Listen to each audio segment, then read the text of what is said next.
Hey, what is up guys? This is your boy JPDU98, and today guys I'm going to be showing you how to do floor crafting. Now I have used floor crafting in every one of my one command videos, and also a lot of people have asked for me how to do it in the comments, so I just figured, hey, let me actually just make a video and show you guys how to do it. It would be super confusing to explain, in the comments. Alright, so oh, and also I want to point out really fast, I am feeling kind of sick, so that's might be why I'm sounding a little bit funny. Alright. So, what is floor crafting? It is pretty much just when you throw two items on the floor, or to drop two items on the floor, and they craft into a new item. And I'll just demonstrate that right here. I've made one recipe using with these commands right here, and you just throw a diamond sword on the floor and another star, boom, and they combine into the ultimate sword, and just has some random enchantments and lore and name on it and stuff. Alright. So guys, this works by obviously this fill clock and these command blocks right here, but more kind of specifically is it works in these three parts. So number 1, number 2, and number 3. And our number 1 part is we need to add scores to the different items that we've dropped, because with the scoreboard command you can actually, or the scoreboard players set command, you can actually be particular to an item's data tags, so we can actually identify specific items on the ground.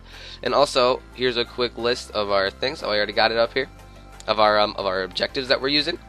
Is first of all, we have an item objective, which is a dummy, on ground, dummy, and crafted, which is also a dummy.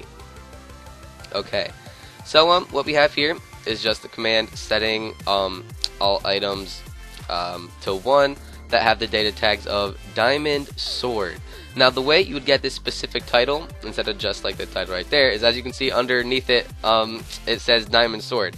And the way you get that is you just hit F3 and H at the same time, and it will, since I had it on, it turned it off. But if I hit it again, you can see that it turns it back on for me. Awesome. And oh, not that one yet. Up here, we just have item, the same exact command, just sets it to 2, this item, which is the nether star. Okay, I just want to point out really fast that this is not exactly like the same exact method that I used in my one command videos. It's a little different. I've added a few things to make it a little smoother and work a little better, but still, using this contraption will delete other items that are within the 1 block radius. So, in order to fix that, I worked on that for a long time, trying to make it so I could drop like whole stacks on the ground, and it would just craft a whole stack of whatever and everything, and that it wouldn't delete other items that weren't involved in the process, but it would just use up so many commands, like just so many, and it didn't really seem to be worth it, because it was just yeah, it wasn't worth it. Okay guys, so here's another part of our first part here, is just pretty much we have it identify whether the item is on the ground or not with these data tags here.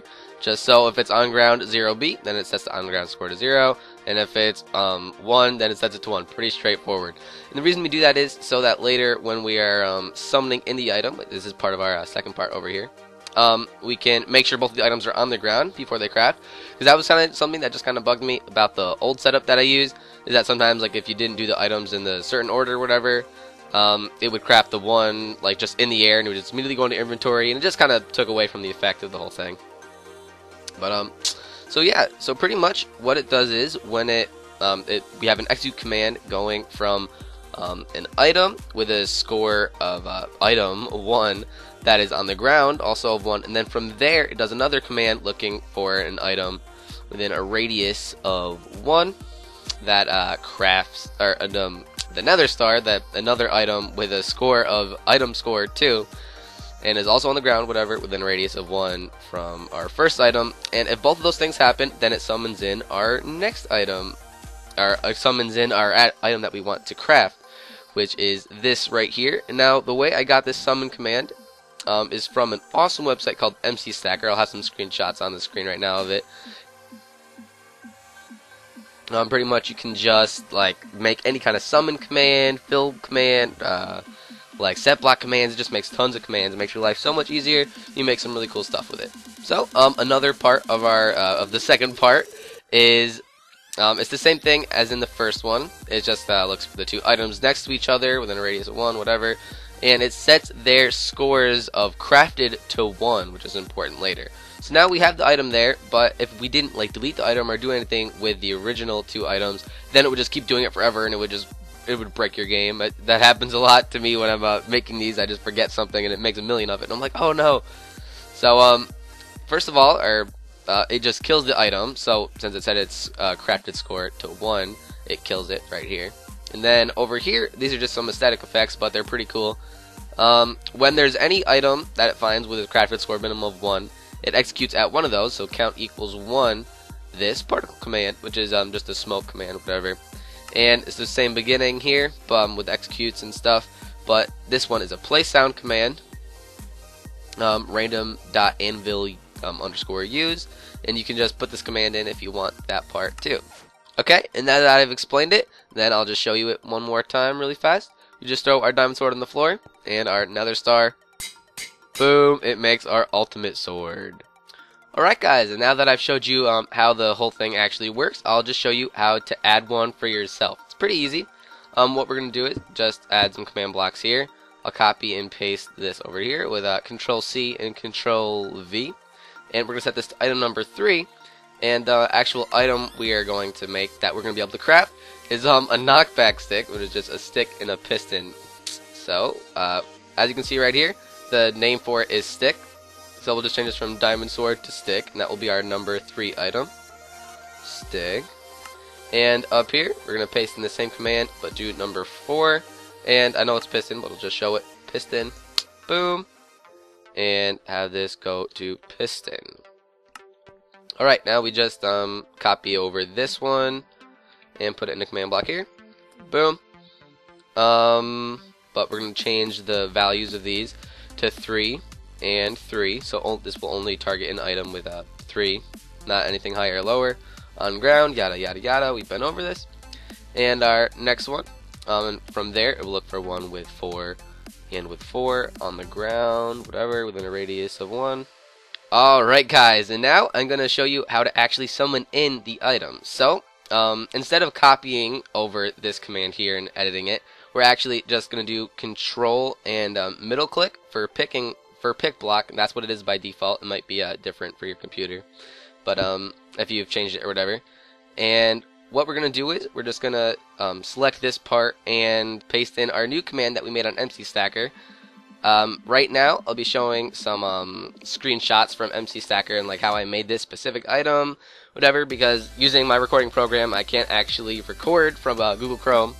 But as you can see, that's how you make it. And by default, it makes all their commands with this right here. This wow, my mind's blanking right here. What is it? Oh, it's the Y coordinate is automatically up by 1. Just want to delete that. And then if we go hit the home button and go back to the beginning of our command, we're just going to change this to 3 and 3 so that it only makes it when we have our piston and our stick. And our stick, as you remember, is our number 4. Oop. And we are all set to go, guys. You don't need to edit anything here. It's because over here it just makes the crafted score 1, and it'll just do that for any crafting recipe. So here's the moment of truth. Let's see if it all worked. We throw our stick on the floor along with our piston, and boom! It makes our knockback stick, and it has, yep, it has our lore and everything. It has knockback 15 on it. Oh, I chucked it on the ground. And just for fun, let's see how this works on some creepers. Awesome! Awesome! Awesome! Alright guys, and now our tutorial on floor crafting is done. If you guys have any questions or whatever, then you can drop them in the comments. I'll try to answer them best as possible. And also, I want to give a little bit of a shout out to my Twitter that I just opened up. Whenever I post a video and stuff, I will tweet about it on there, so you guys can always stay up to date with my stuff. And yeah guys, if you enjoyed this video, then be sure to drop a like. That'd be very much appreciated. And also, if you guys want to see some more of my videos, then you can subscribe. Thank you so much for watching, and I will see you later.